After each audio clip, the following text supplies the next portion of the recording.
понятно. Понял, понял. Да, да, да, конечно. Так.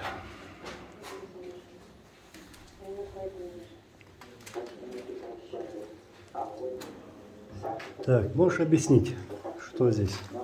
Это укрытие Что мы дома. видим? Это в доме подвал, укрытие, Гастомель. Гастомель, люди здесь 37 дней сидели. Здесь. Ну, в таком, да, Угу. получается. Это как бы...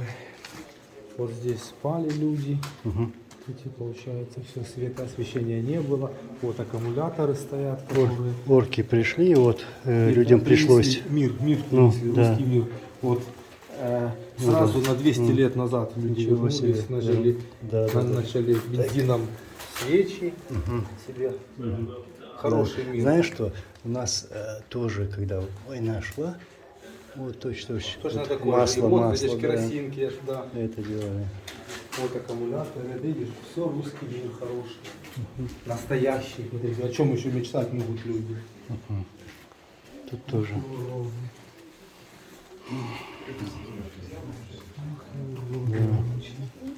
Смотри, Детская.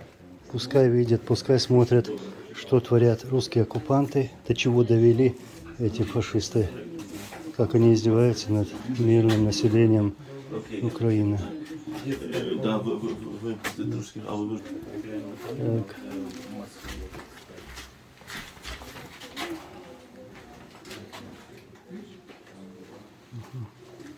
Тут журналисты разные тоже снимают.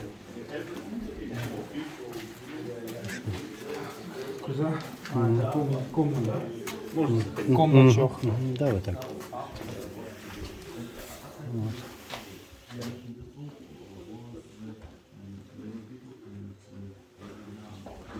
Бомбоубежище. Угу. Да. Да, вот точно такая картина в Грозном была, когда русские, чеченцы, знаешь, все национальности, которые жили в Грозном, им приходилось вот так вместе прятаться. Да. Вот.